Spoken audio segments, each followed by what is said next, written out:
all right. Hey, welcome to Pro Football's First 50 Years, where we take the past and we bring it back to life. You can go online. I'm talking about the first 50 years here, from 1920 to 1970. You can go online and you can, especially early on, the 20s and the 30s, and you can find, obviously, scores of the game. You can find a box score, like maybe who scored what touchdown, how far a field goal was. You can find like the attendance, obviously where the game was played at, the result of the game. You can even maybe find the starting lineups for the teams. And, you can maybe find, like, especially if you're going back, way back, little video clips here and there of certain games. But exactly what happened during each and every football game. Well, thanks to old newspaper articles, we get to take a little bit of a deeper dive into each and every game, the first 50 years pro football. Now, just a little news flash here for you. There ain't no fancy videos. Sorry to disappoint you. All there is you and me for the next 30 to 60 minutes. So if that's all right with you, let's get it on. And this is a very special one here. Very, very special one. Vince Lombardi's first ever game as coach of the Green Bay Packers. Now, it was an exhibition game. It wasn't his first. And interestingly enough, his first game ever, which is an exhibition game, was on August 15th, 1959, was played against the Bears. His first regular season game ever was against the Bears. This one didn't have a happy ending for the Packers. But his first official regular season game had a happy ending to him. So, but this one here, you see, was the Bears at the Packers County Stadium, not to be confused with City Stadium, which would later on would get. We're going to go over the Packers schedule here, which would get its name. City Stadium would get its name changed in 1965, I believe it was, to Lambeau Field. So you see this game, exhibition game, August 15th, 1959, Lombardi's first ever game as head coach of the Green Bay Packers. Now you're going to find some very, very interesting things. Things have changed. I mean, back then they played their starters almost like a lot of them, almost the whole game. I mean, that ain't happening nowadays. You're paying guys as much money as they are now. You might get maybe a quarter or maybe a half out of the starter or something like that, but the rest of them. But also, I mean, nowadays, you're down to 3 preseason. I'm going to show you the Packers schedule and the Bears schedule, obviously, in just a second here. Back then, they played 6 preseason games. Obviously, nowadays it's down to 3. So when you got a lot of guys, when you got 90 nowadays, you got to go from 90 down to 53. And you only got 3 games to show what you got. That's why a lot of the starters don't necessarily play much in the 3 preseason games. Well, that wasn't the case back in the days. We're going to see one of the best running backs that the Bears ever had scored the winning touchdown with under a minute to go in this football game. Rick Kezar, one of the best not the best, but he's got to be up there as far as one of the best that the Bears have ever had. I mean, he was in there almost the whole game. Crazy. But let me show you we'll start off with the Packers, and then we'll go right from that. We'll flip that right on over to the Bears schedule. Right here, the Packers from 1959. Now we'll see here, right? The first. Here we are. And this is on a Saturday. See, the next game was on, they played the 49ers and they played the Eagles. These are all preseason games. They played the Giants and they played the Redskins and they played the Steelers. And then finally, almost the end of September, was their first game, was against the Bears. And they won 96. Well, don't forget, 1959, they only played 12 games. They didn't start playing 14 games in 1961. So, I mean, their schedule didn't start to almost October to gain it, right? And we see here, their last game was well before, almost 2 weeks before Christmas was their last game. The Packers did have a very successful, they won. They were 1-10-1. 1958. Lombardi comes there and they go from 1-10-1 to 7-5, as you see here. I'm gonna slide this on over here. Where we at here? 7-5. They wound up in third place. The Colts, of course, who wound up winning the championship, beat the Giants 31-16 in 59. They were obviously in first place. The Bears were in second place, and the Packers were in third. But very surprisingly so, the Packers went from 1-10-1 to 7-5. And of course, 1960. Lombardi would take them to the championship game where they would lose to the Eagles 17-13. But as I said, you see here, they're in County Stadium here. Here we go. Not to be confused with City Stadium, which was in Green Bay, which would be later renamed in 65, I believe it was, and Lambeau Field. So then they got County Stadium. They played another game in County Stadium. They played City Stadium or Lambeau Field. So in 1959 they were playing back. They played some at City Stadium, some at County Stadium, and they did that all the way up to I think it was 1993 or 1994. 1994 might have been the first when they played all their games starting. It was just in Lambeau Field, but back in 1959, some of the games were at City, some were at County Stadium. How we got here? City Stadium, County Stadium, and then County Stadium, City. So basically, they played 2 games in Milwaukee, County Stadium, where this game was played, Milwaukee, and then 4 of them were played at City Stadium or Lambeau Field, which is in Green Bay. But you notice what they tried to do, which I remember listening to a video from Vince Lombardi talk. That the NFL schedule makers tried to have the Packers, their last 2 games would be on the West Coast, playing against the Rams and the 49ers. But what they tried to do, you'll see here, the first game was actually their first 4 games were all at home. Then they played the Colts, and they went to Yankee Stadium, and they beat they played the Giants. Actually, they lost here to the Giants. I think it probably might have been the only time that Lombardi lost to the Giants was in 1959. Lost 20-3. But then they played the Bears, and they played in County Stadium against Milwaukee, and then Green Bay. And then after November 22nd, the last 3 games, they were all on the road. They went to Detroit, and they went to Los Angeles, and they played the 49ers. So it was global warming is a real thing. In my eyes anyway. Now, you're going back almost 70 years ago, 65 years ago, 66 years ago. Actually, right now, it was maybe 67 years ago.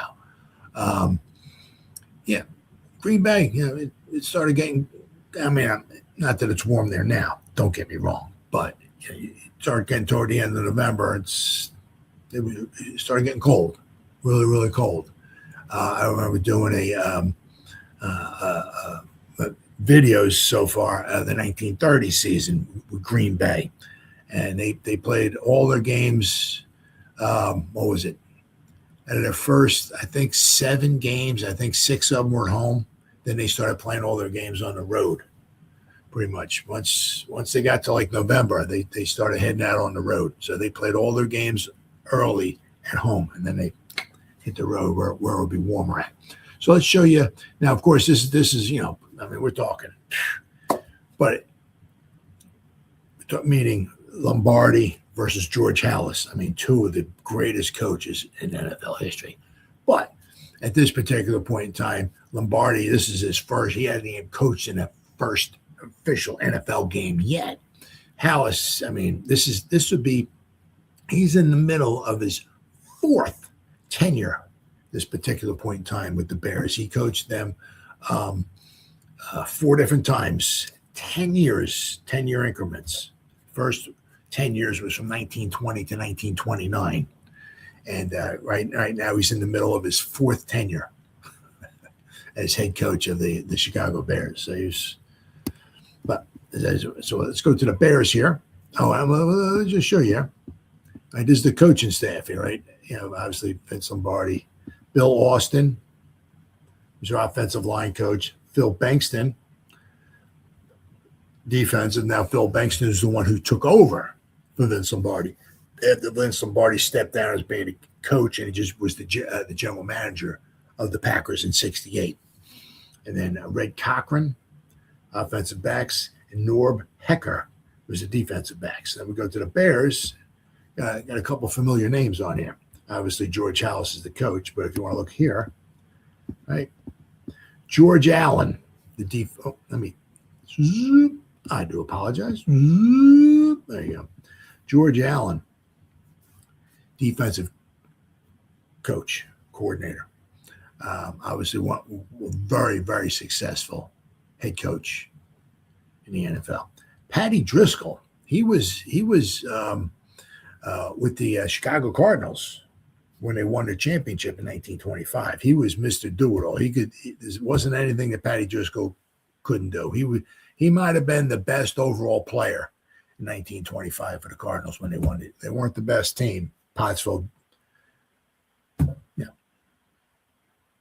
was the best team. But I'm going to just cut this off real cut and dry here without going on a long tangent here. Their owner stupidly booked a game against the Notre Dame All-Star team in the same region as where the Frankfurt Yellow Jackets were at. And apparently he was warned by Joe Carr not to play in the game or there would be consequences. And he booked the game anyway, played the game, made some money, but lost his chances winning a championship. But the Pottsville Maroons in 1925 were the best team. Anyway, we got Phil Handler was the line coach.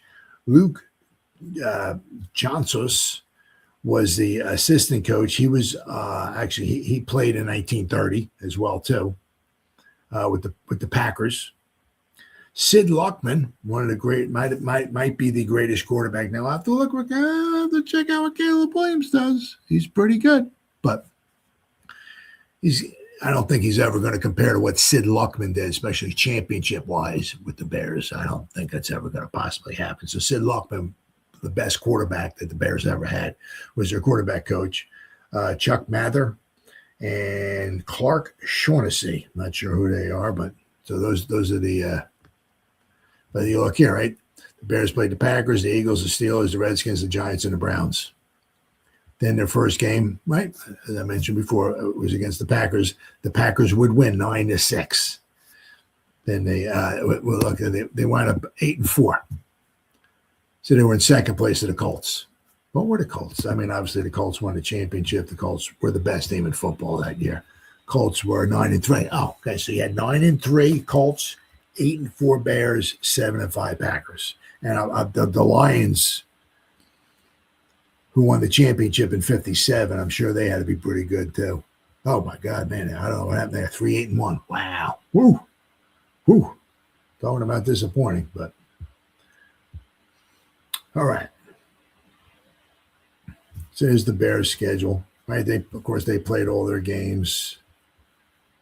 Pretty much at Wrigley Field. One of them, you can see here, they played the Cardinals at Soldier Field.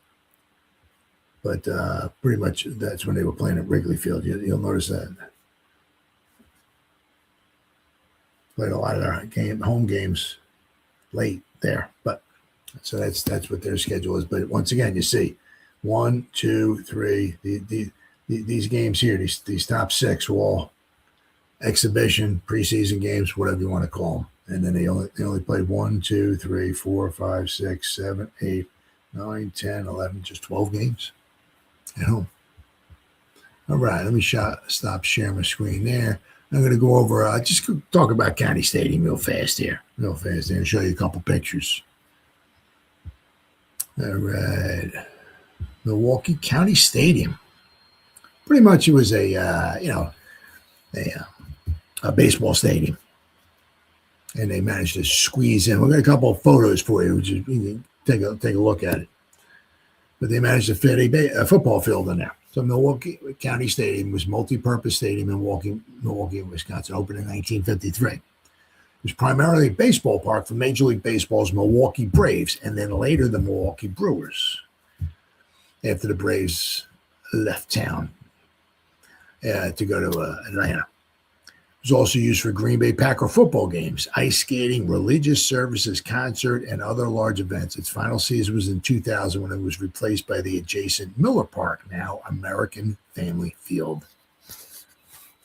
Milwaukee County Stadium was originally built as a home for the Milwaukee Brewers of the Minor League American Association, replacing the outdated and deteriorating Borchert Field. Both locations would be influenced by the future Milwaukee County freeway system, as Borchert Field's footprint would be cleared to make way for Interstate 43, with County Stadium located southwest of the interchange with the Stadium Freeway and Interstate 94. Construction began in October 1950, but was hampered by steel shortages during the Korean War. It was completed in 1953. Construction cost $5.9 million. Nowadays, we're up to billions. Back then, it was $5.9 million. The city of Milwaukee also hoped to use the new facility to attract a Major League Baseball franchise. Let's see where we got. When it opened in 1953, it had 28,111 permanent seats and could hold up to 36,011 people. After an expansion 1 year later, the seating capacity was increased to 43,394. Subsequent expansions raised the baseball capacity to 53,192. But I'm going to go to football. Did I pass it? Yes, I did. Football, Green Bay Packers. So after the 94 season, that's when they started playing the Packers played all their games at Lambeau Field. Packers played 2 to 4 home games per year at Milwaukee County Stadium from 1953 to 1994. After using Wisconsin State Fair Park in nearby West Allis from 1934 to 1951 and Marquette Stadium in 1952, the Packers compiled a 76-47-3 regular season record at County Stadium over 42 years. It hosted at least one preseason game annually during the time as well, except in 1983. Including the Upper Midwest Shrine Game. Financial considerations prompted the Packers to move some of their games to Milwaukee starting with the 1933 season, with one game played at Borchert Field. By 1995, multiple renovations to Lambeau Field made it more lucrative for the Packers to play their full home slate in Green Bay again for the first time since 1932. According to Packers president Bob Harlan, the overall cost of hosting games at County Stadium was costing the team over $2 million a year. Former Milwaukee ticket holders were offered tickets at Lambeau Field to one preseason game and games 3 and 6 of the regular season schedule, later changed to games 2 and 5, in what is referred to as the Gold Package. County Stadium was partially responsible for Lambeau's Field existence. When it was originally built, it was not only intended to lure a Major League Baseball team to Milwaukee, but also to lure the Packers to Milwaukee full-time. As originally constructed, County Stadium was double the size of the Packers' then-home City Stadium. By the 1950s, the Packers were under growing pressure to find a replacement for City Stadium. It could not be expanded, and its amenities for fans and players had long since fallen below the NFL standards. With a growing number of teams letting it be known that they would not play at City Stadium, the NFL told the Packers to build a bigger stadium or move to Milwaukee full-time. Green Bay responded with a referendum that resulted in a new City Stadium, which opened in September 1957. After 8 seasons, the venue was renamed Lambeau Field, shortly after the death of the team founder Curly Lambeau in 1965. Let's see.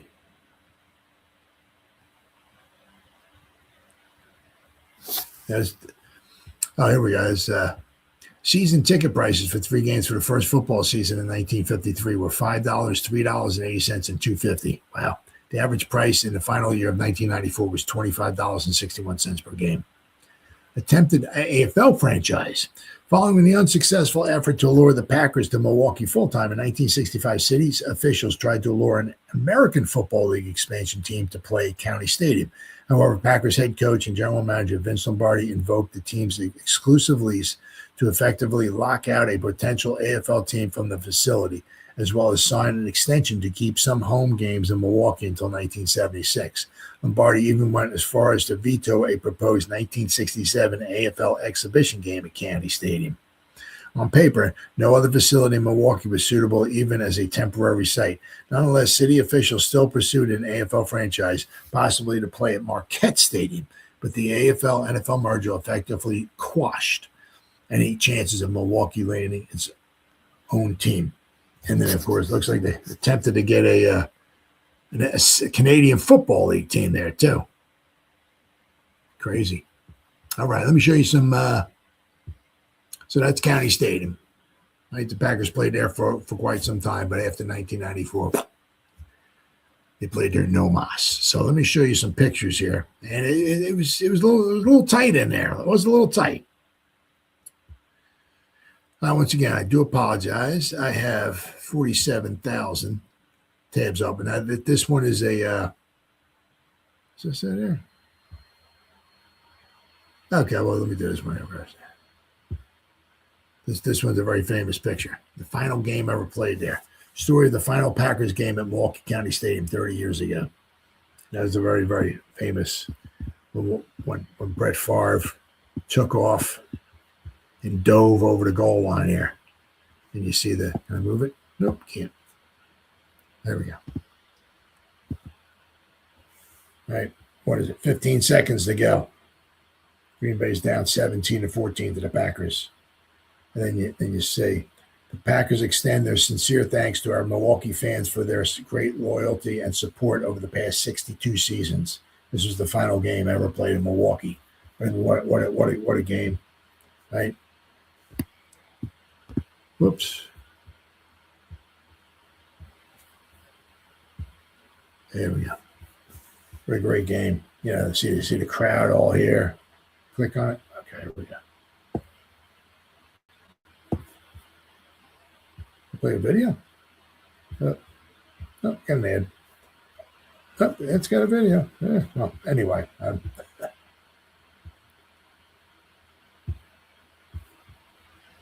Do apologize. Okay, here we go. But, you know, what a great. He took off. Oh, geez, it's going to keep doing this. All right, never mind.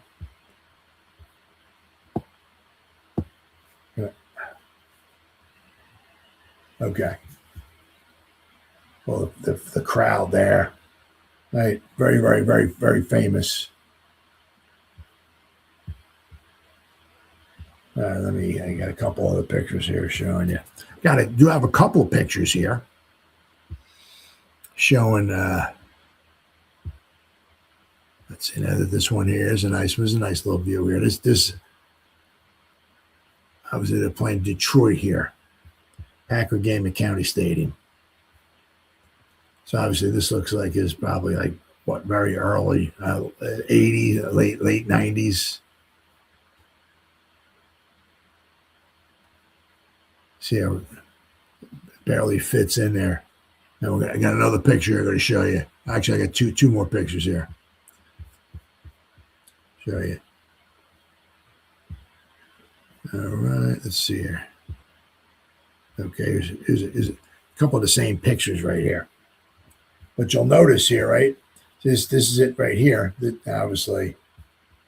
Okay, there we go. Now you see, this is the closer view, but this one's a little clearer. So if you let me zoom in here a little bit, pull that up.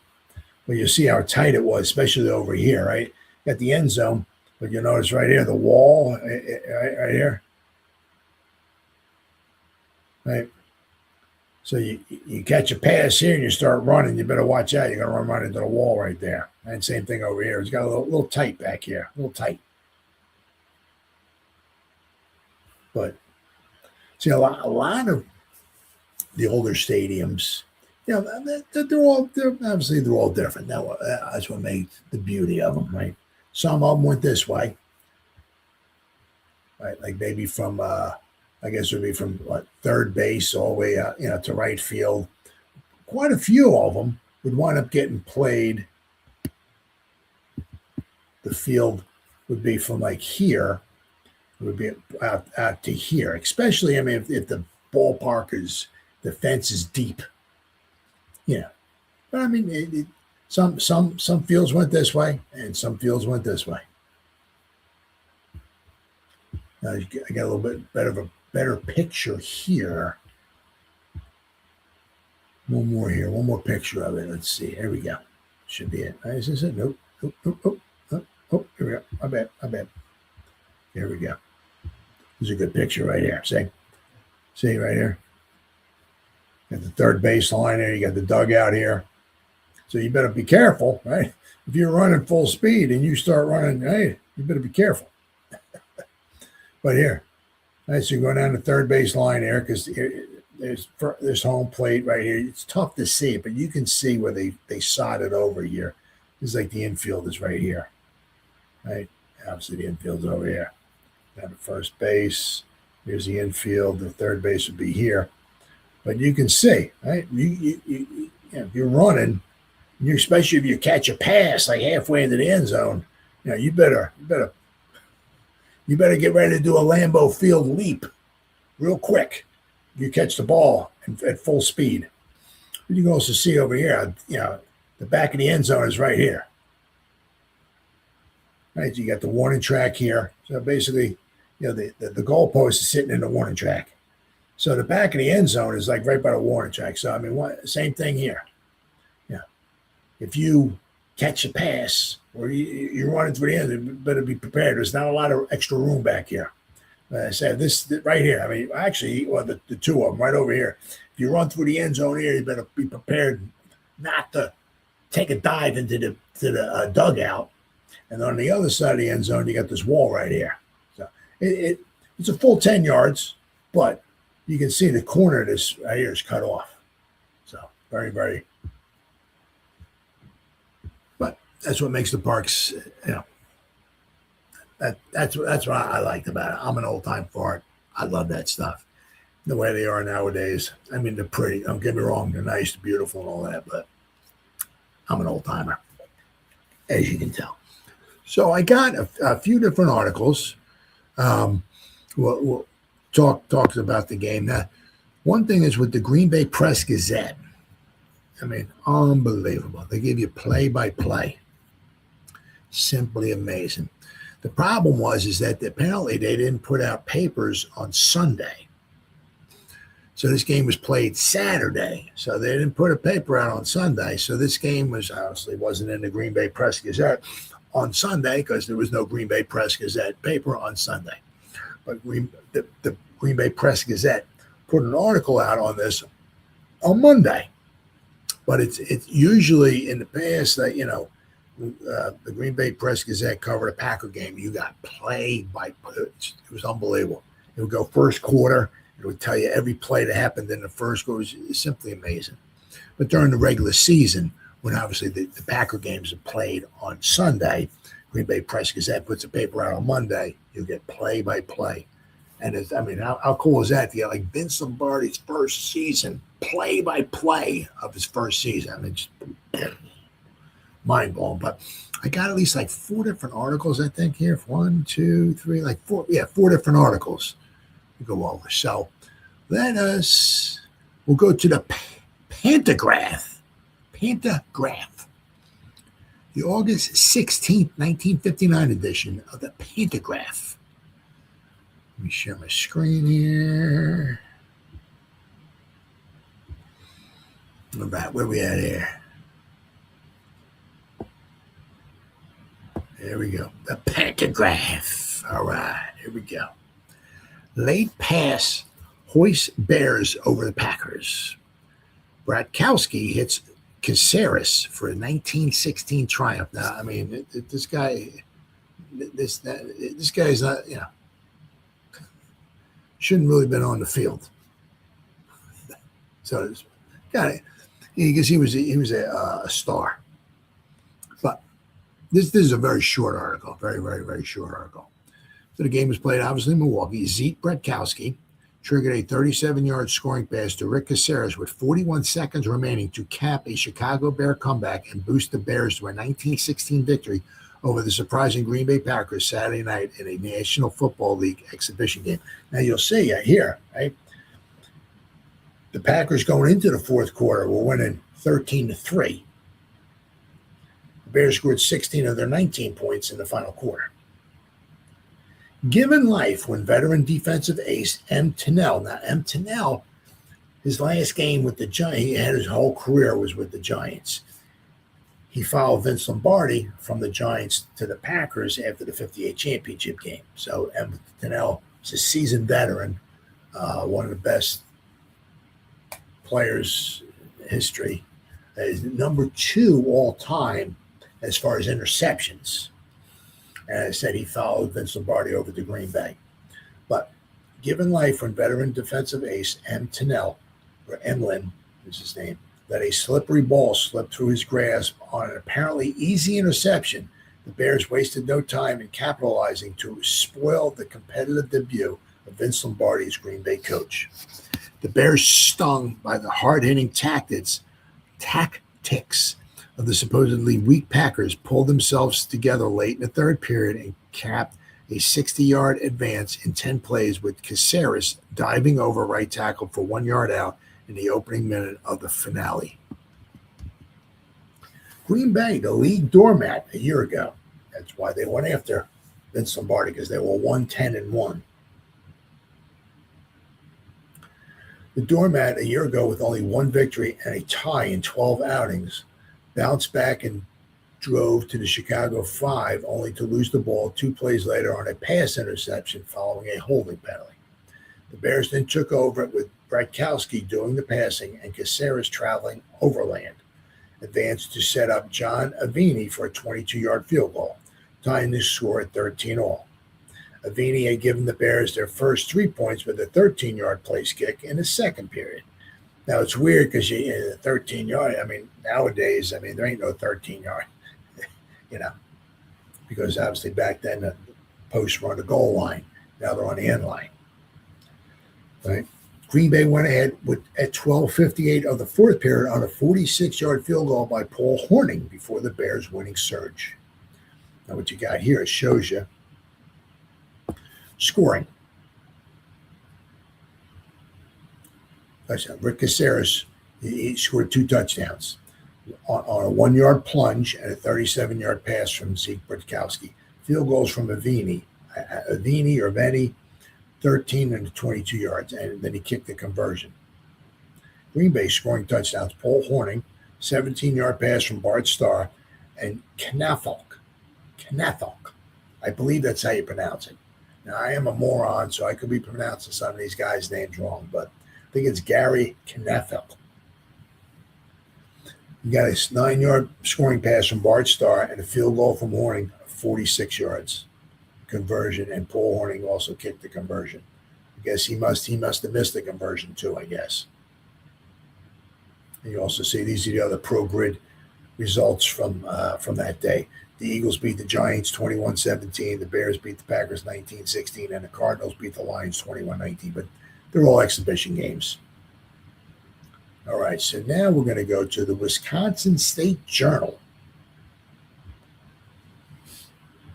They have a nice little article. Wisconsin State Journal. Okay, we're going to go to page 33 of the August 16th edition of the Wisconsin State Journal. Here we go. Kezar's tally produces tight 19-16 triumph. Bears late score nips Packers. All right, so here we go. I don't know if you ever wondered what the architect's sketch of the exterior of the new 48-lane bowling alley for Madison was. Well, there it is. There you go. Looks like a dome. It looks like a spaceship. There's the top of it, right? There's the bottom of the spaceship. Hornung boots 46-yard field goal for losers. The Chicago Bears staged a sensational last-minute comeback Saturday night to whip the Packers 19-16 in a pro football exhibition.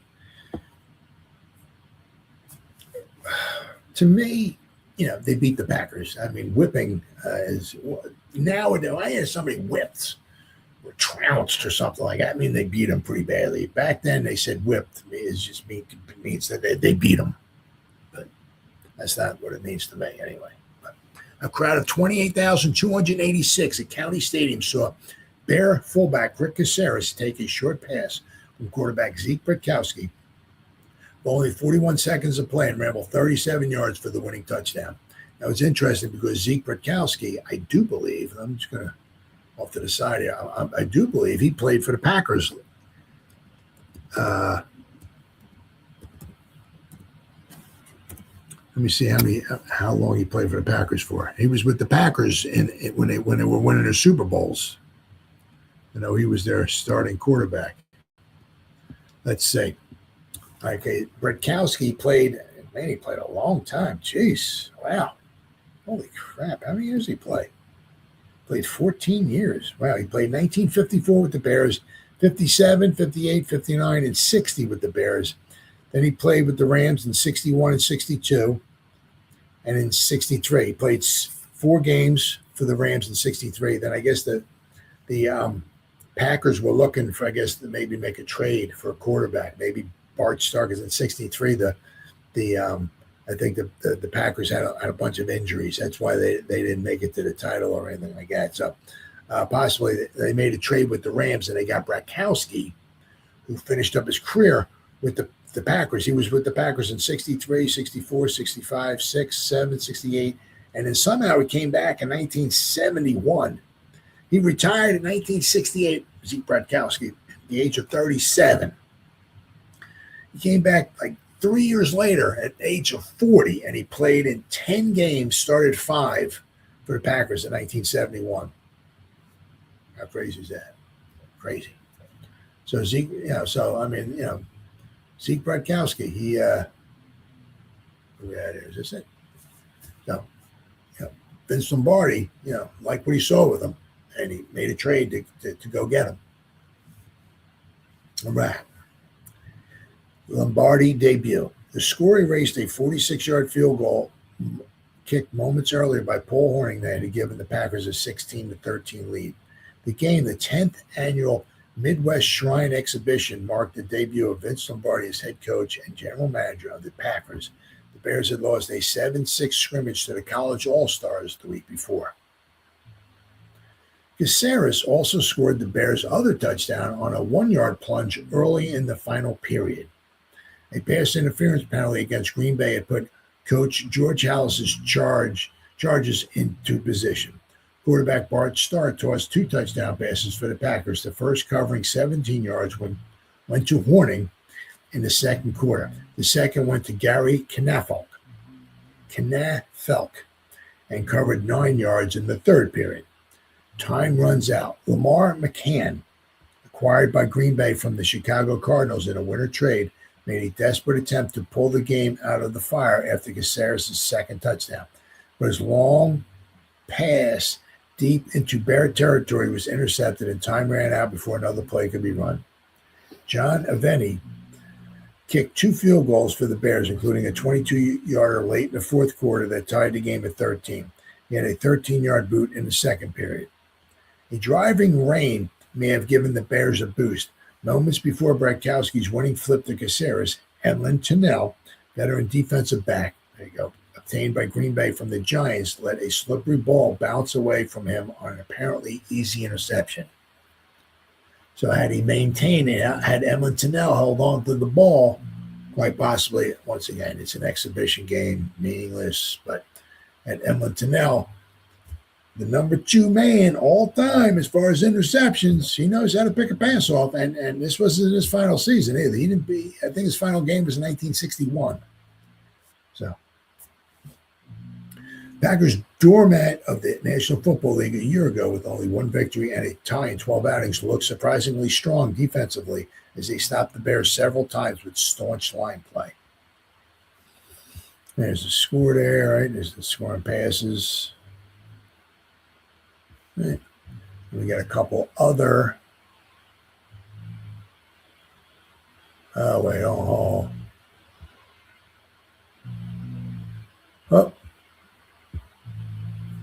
Hold on. I do apologize. Hold on.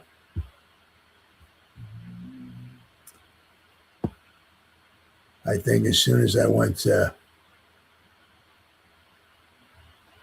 there we go. As soon as I went off, it stopped sharing it. I do apologize here.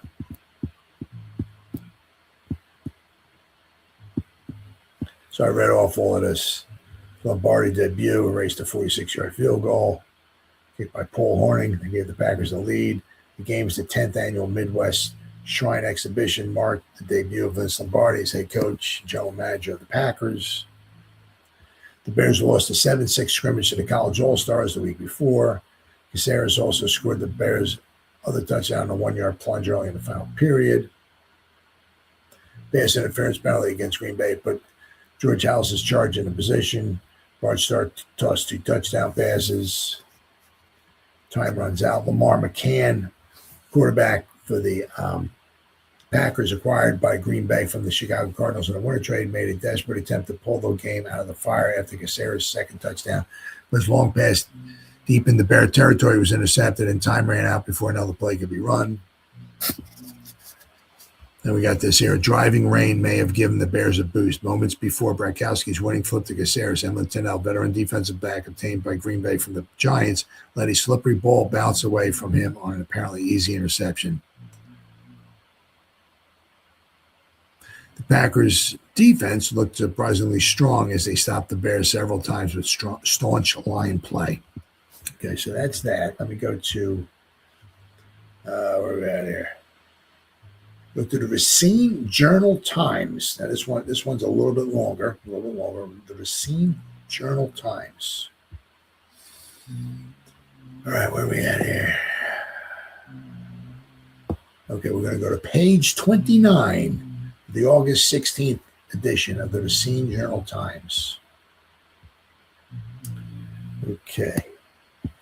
Bears nip Packers 1969. This is cool here. I was going to say, it was obviously a night game. It's a little difficult. I mean, you know, there's a Packer player right there. A couple guys. They have and another one here. There we go. Here we go. Lou Carpenter was spilled by an unidentified Chicago Bear in the photo at the left above, as the Hellas men Earl Leggett, 71, and Vic Zucco stormed up to lend a hand. So this is Carpenter taking a spill right here. You can see it's a nighttime game. The picture's not very good. Same thing over here. You got, like, you know, these guys like running around like in the dark. That's what it looks like. In this picture here, the lower photo, one of the Packer bright spots came as Jess Witten, defensive halfback, intercepted a Bear aerial. Teammates Tom Bratz closed in on him, as did Bears John Milius and Jim Dooley, number 43. So you see, you got the white face mask here. It's got the looks like that's the same face mask. Kind of looks like that Gale Sayers wore for his rookie season. But you can just see how bad the pictures are. Just poof. All right, here we go. Zeke Bratkowski triggered a 37-yard scoring pass to Rick Caceres with 41 seconds remaining to cap a Chicago comeback and boost the Bears to a 19-16 victory over the surprising Green Bay Packers Saturday night in the National Football League exhibition game. Given life when veteran defensive ace M. Tennell let a slippery ball elude his grasp on an apparently easy interception, the Bears wasted no time in capitalizing to spoil the competitive debut of Vince Lombardi as Green Bay coach. The Bears get going. The Bears, stung by the hard-hitting tactics of the supposedly weak Packers, pulled themselves together late in the third period and capped a 60-yard advance in 10 plays, with Caceres diving over right tackle from 1 yard out in the opening minute of the finale. Green Bay, the league doormat, as I said before, only had one win at a tie in 12 outings, bounced back and drove to the Chicago 5, only to lose the ball 2 plays later on a pass interception following a holding penalty. Bears then took over, and with Bratkowski in the passing and Caceres traveling overlane, advanced to set up John Aveni for a 22-yard field goal, tying the score at 13-all. of any had given the Bears their first 3 points with a 13-yard place kick in the second period. Green Bay went ahead at, and here you go, you got right here, right, you got first down. The Packers had 17, the Bears had 16. Packers had 9 first downs by rush, 7 by pass, 1 by penalty. The Bears had, I'm going to say, it looks like, I guess, 6 by rushing, 9 by passing, and 1 by penalty. Yards gained rushing. The Packers, 190. First game ever in Lombardi, 190 yards rushing. 130 yards for the Bears rushing. Passing, 119, 183. Total yards, 309, 313. Very even. Passes attempted. Packers are 9 out of 21 and threw 1 interception. The Bears are 17 out of 30 with 2 interceptions. Punted. Each team only punted the ball 2 times. Packers had 7 penalties for 59 yards. Bears had 4 penalties for 29 yards, and there was 1 fumble. So each team basically lost the ball 2 times. Oops. So let's see. We can turn to page 5, column 5. Let me see if I can advance this here.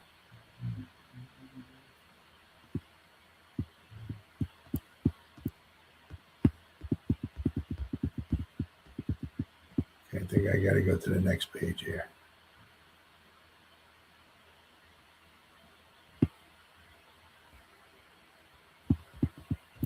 Here, where are we at? Well, let's see.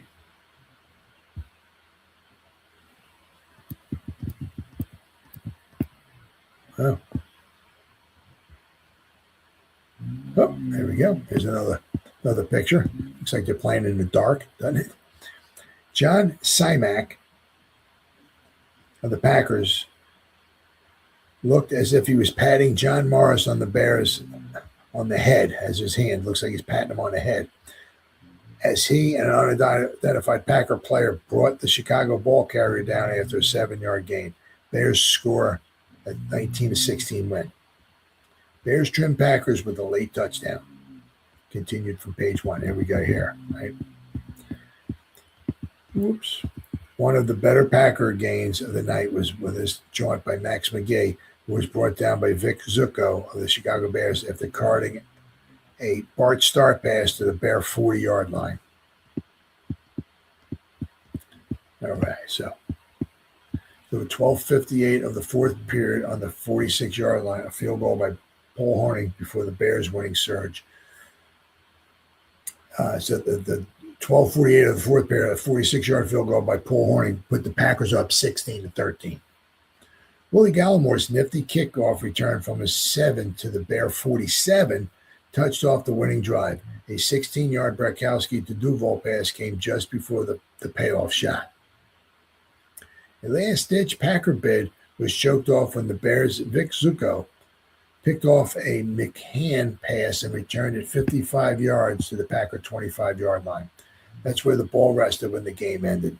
The Green Bay score on the opening play of the second period when Bart Starr tossed a 17-yard scoring pass to Hornung. The Packers tallied their other touchdown in the third period on a 9-yard pass from Bart Starr to veteran Gary Knathel. The teams attracted a crowd of 28,286 for the charity exhibition played for the most part in a driving rainstorm at County Stadium. The Packers showed strength in their line play, but were plagued by occasional lapses in the secondary. Also on the bright side, the Packer running game showed signs of life. A little speedster named Timmy Brown, not even on the program, was impressive. Statistics reflected the closeness of the score. Green Bay wound up with 309 total yards as compared to 313 total yards for the Bears.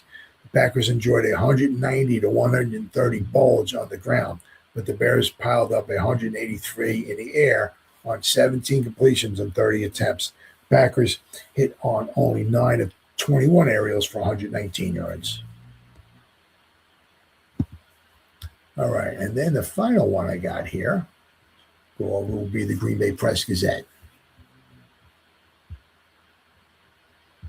And they got, I believe, the same thing here. So let's go as far as what pictures I do believe. Where are we at here?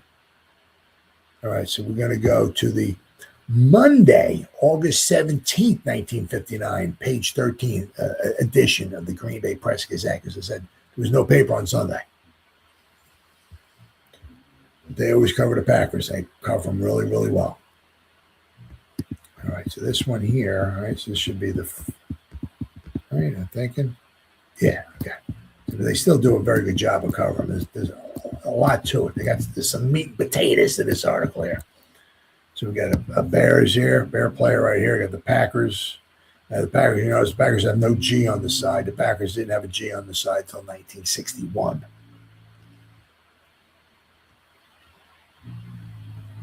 All right, the Packers and Bears were only playing a non-league game in Milwaukee, but the action was rough as shown above.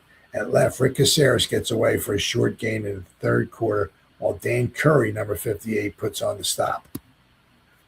Dan Curry tackling right there. You can see how dirty their uniforms are in the mud, right?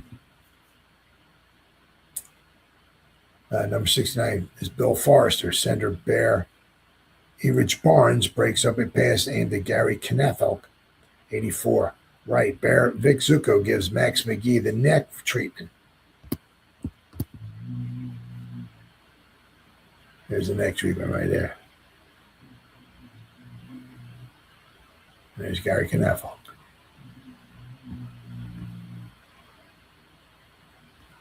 All right, here we go. Packer Bear bow makes Lombardi and Hallis smile. Bays edged in the last 41 seconds, 19-16, by a TD pass to Rick Kezar.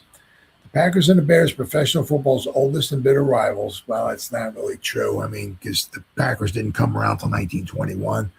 The Bears, actually, they were called the Decatur Staleys in 1920, and the Chicago Cardinals were both around in 1920. So the Bears and the Cardinals have been around the longest.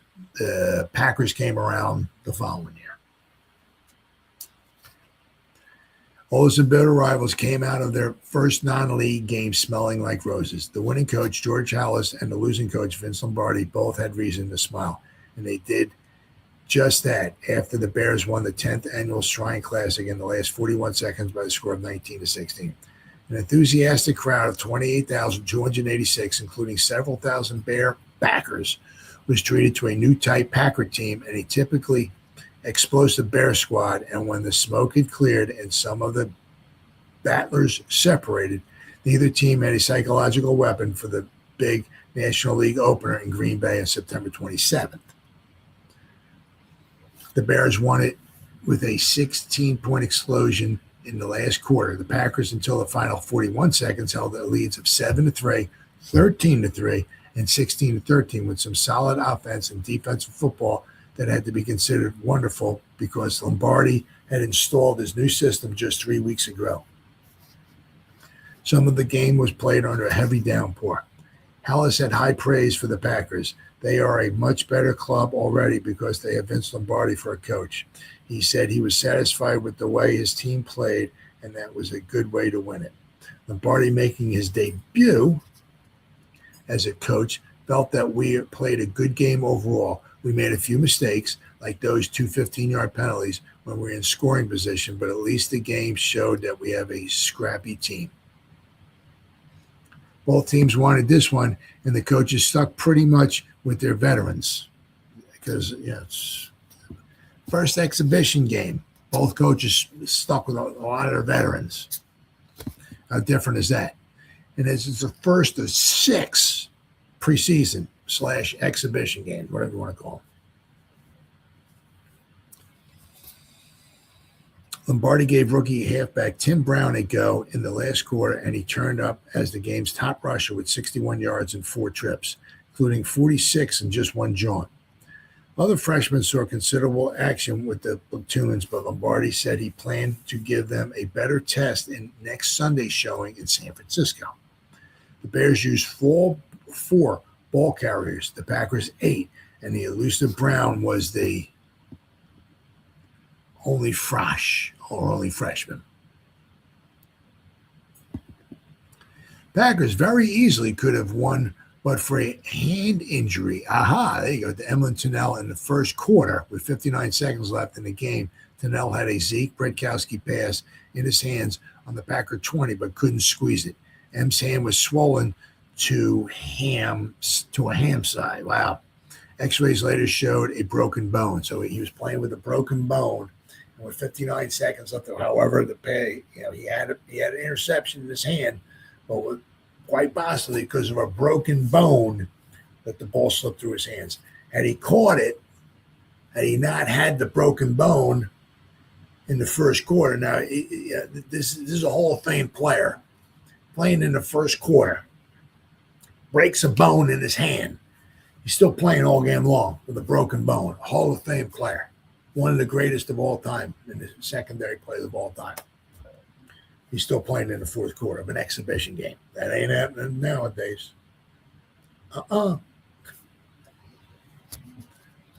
So after he let the ball slip through his hands, which would have ended the game for a victory for the Packers, on the very next play, Bradkowski tossed to Rick Kezar up the middle on a nicely executed play for a 37-yard touchdown and the Bear victory. Tunnell's play was like a catcher dropping a foul pop and then had the batter hit a bases-loaded homer on the extra life. Yep. Bart Starr looking more and more like more take charge-ish, and Lamar McCann alternated at quarterback by quarters. Starr pitched 2 touchdown passes, one climaxing a 10-play, 62-yard drive that gave the Packers a 13-3 lead just before the end of the third period. McCann presided on a 46-yard field goal by Paul Hornung for a 16-13 Packer lead late in the game. Starr completed 7 out of his 13 passes, while McCann had 2 out of 8. Bradkowski turned the tide for the Bears, completing a fat 10 out of 13 for 107 yards and 1 touchdown.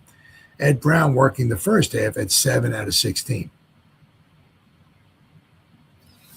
One of the statistical surprises of the game was the Packers' rushing total, 190 yards, with Brown getting 61 and Jim Taylor 54 on 10 carries. Caceres had 58 yards on 15 trips. The Bears had 130 yards on the ground and an edge in the passing department of 183 to 119. The yards total were practically even, with the Bears at 313 total yards, with the Packers on at 309, basically even. The teams traded missed field goals in the first quarter. John and Venny, the Bears knew George Blanda was wide from 35 yards out. Hornung was a foot short from 45-yard line. So, Packers capitalized quickly on a break late in the first quarter. Jess Whittington made the first of 2 interceptions on the Bear 40, and with a good block by Tunnell, raced to the 21. 3 plays later, on the first play of the second quarter, Starr hit Hornung up the middle for the 17-yard touchdown. Paul converted, and it was good at 5 seconds, I guess, of the second quarter. Good at .05. They held the ball for 7 minutes and 53 seconds. Held the ball for 7:53. The Bears held the ball for the next 7 minutes and 53 seconds and finally scored on a 15-yard field goal by Aveni at 7:58. The Packers forced a field goal by Aveni from the 35. The ball was short, and John Simak returned from the 5 to the 35, but fumbled, and Aveni, of all people, recovered. Key work by Bill Forrester, Tunnell, and Bob Freeman forced the Bears to try the good field goal. Later in the second period, Hornung tried a field goal from the 27, but it was blocked by Everett Barnes, who later wound up becoming a New York Giant. Packers put on, and then after that, then the Giants, I think in 64, traded them to the Browns. But anyway, Packers put on their best drive of the day early in the second half. Starr worked up 5 first downs, including a 9-yard knee-high touchdown pass to Knafel, who took it in the end zone with big Doug Atkins. He was big. He was like 6'8". And Barnes hovering over him. The best gainers were a 14-yard Starr pass to Lou Carpenter and a 16-yard run by Taylor. Hornung, turn to page 14, column 5. But Hornung, all right. I want to go here. Packers dropped T-Tack, hanging Higginbotham, and three more. Taylor, Mayfield, Laraba also cut. Not Jim Taylor. Pirelli to start. Packers packing. 5 Packers included 2 offensive ends replaced on waiver today by Coach Vince Lombardi. They were ends Ken Higginbotham and Buddy Mayfield. Center Willie Taylor, linebacker Dick Titiak, and halfback Bob Laraba. The roster is now down to 47, including 4 players in the college all-star game who suited up for the Packer-Bear game in Milwaukee Saturday night. Boyd Dowler, Bobby Jackson, Andy Kverko, and Gary Raid. Bart Starr and Lamar McCann alternated by quarters against the Bears while Bay Pirelli watched. Lombardi said after the game that Pirelli will start against the San Francisco 49ers next Sunday. Halfback Joe Francis was sidelined with the flu, while Hank Gremlinger stayed out with a foot injury. New experience. We visited the Bear dressing room before Saturday night's game and received a nice welcome from Coach George Halas. But Papa cautioned that this can't happen before a league game. Some of the Packers and Bears finished the game swinging fists. Hard to believe.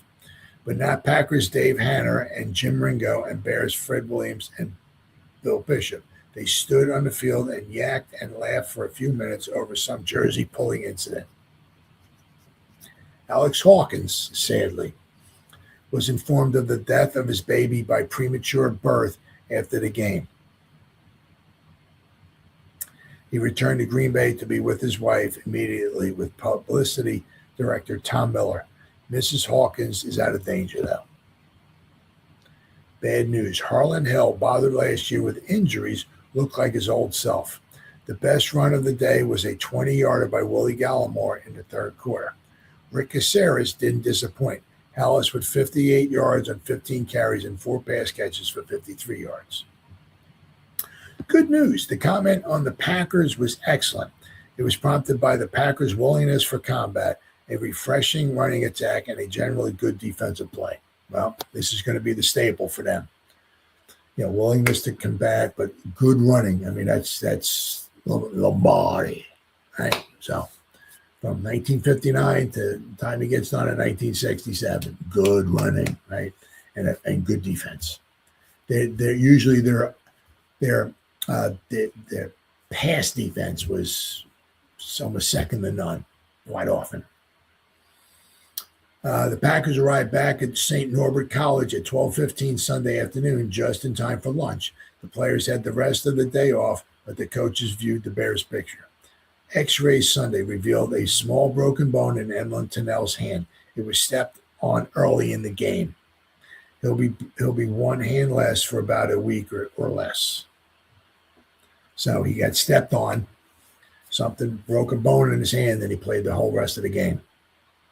Hall of Fame player. Just goes to show you how crazy things are. That's not happening nowadays. Let's turn to page 14. So let's say that will be the next page. Here we go. We got one of the first pictures ever of Vince Lombardi standing on the sideline. Right here. And there's George Halas. From the sidelines, Bear owner-coach George Halas looks intently at action on field during the Packer-Bear non-league game in Milwaukee Saturday night. At his side is center Joe Ryan. There's Joe Ryan, and there's Bear Halas. Little did 4 years later, in 1963, they would win the championship. Then you got here, on the right, Packer coach Vince Lombardi used action in the fourth quarter as Bears went ahead late in the game. Packers are Luke Carpenter, number 33. Zoop. Right there. There's Lombardi. There's Carpenter. Lamar McCann, number 17. There's the backup quarterback. And Ken Higginbotham, number 86. He was let go. Guy right here. He was let go after the game. All right, so where are we at here? Okay. From page 13, Packers bow satisfactory, Vince feels. Paul Hornung's conversion hit the upright and bounced away. The Bears came right back and scored in 10 plays, with Caceres ripping over from the 1 on the second play of the last quarter. Interference was called on Freeman on Bratkowski's third down incompleted pass to Hill, and the Bears, instead of having fourth down on the 3, had first down on the 1. Packers struck back quickly, reaching the Bear 5 on Brown's pitch-out run, but Alex Hawkins' 5-yard loss on a Packer holding penalty moved it back to the 25. Johnson then intercepted Starr's pass and returned it to the Bear 33-yard line. The Bears then drove down to the tying field goal on a short gain, stopped by Bratt's 13-yard pass to Hill, and McCann hit McGee with an excellent pass and catch for a 33-yard gain. Taylor and Brown moved to the 30 on an 8-yard loss for McCann, ended the threat, and Horning put the Pack ahead with a 46-yard field goal. The brilliant Willie Gallimore returned the kickoff 40 yards to midfield to set up the payoff TD. Whittington saved a TD by tipping a pass out of Hill's hands on the 10, but 3 plays later, Kezar scored. Packers made a good bid in the last 23 seconds. McCann completed a 19-yard pass to Brown before Vic Zucco intercepted McCann's long throw to Brown on the last play of the game. And let's see what we got here. Okay, here we go.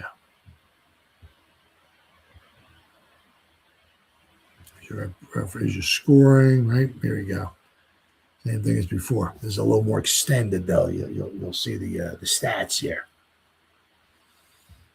First down, the total first downs, rushing, total yards, completed passes, yards intercepted, pass returns, yards lost, attempted to pass, punts. Each team punted twice. The average punt was not very good at all, but then again, it was in a rainstorm, so who knows. Kickoff return, kickoff yardage return, penalties against. All right. Here we go. Got some stats here for you. Rick Caceres gained 58 yards on 15 rushes. Willie Gallimore, 34 and 4. Brown had 25 and 1. Morris had 13 yards and 6. Packers. Brown gained 61 yards on 4 attempts. Jim Taylor, 54 and 19 attempts. Paul Horning, 28 and 8. Bart Starr, 20 yards, 4 attempts. McElhaney, 10 yards and 4. Carpenter, 7 yards and 2. McCann, 5 yards and 1. Hawkins, -5 and 1. Passing. Brown attempted 16, completed 7 for 76 yards, 1 intercepted. Bratkowski attempted 12, completed 10. Now, also in the other paper, it said I think he threw 13 and completed 10. So, and he had the 1 touchdown. Caceres attempted 1 and completed none. Packers. Bart Starr completed 7 out of 13 for 67 and had 1 interception, but threw 2 touchdowns. McCann attempted 8, completed only 2 for 52 yards and 1 interception. Pass receptions. Dooley caught 5 for 50. Caceres 4 for 53. Hill caught 4 for 53. Duvial, 3 for 27, and Morris caught 1 for 0. Now, Packers. McGee, 4 for 49. Paul Horning caught 1 for 17. Brown, 1 for 19. Carpenter, 1 for 16. Knathel, 1 for 9. And Taylor caught 1 for 9. So, oops, my bad. So, and I think that's pretty much it. I think there's all the pictures here. All right. Yeah. That's pretty much it. So, that's that pretty much gives you a good feel for kind of what happened in this game. As I said, the Green Bay Press-Gazette, if this game had been on a Sunday, I think, or once the regular season starts rocking and rolling, if we're talking about the Packers, the Green Bay Press-Gazette, without question, is going to have play-by-play. So, but once again, this was just an exhibition game. It's the first exhibition game of the season for the Bears and the Packers. But more importantly, it was the first game in the career, the unbelievable career of Vince Lombardi as head coach of the Green Bay Packers. So that's the way it was on this date, August 15th, 1959, between the Chicago Bears and the Green Bay Packers at County Stadium, pro football's first 50 years.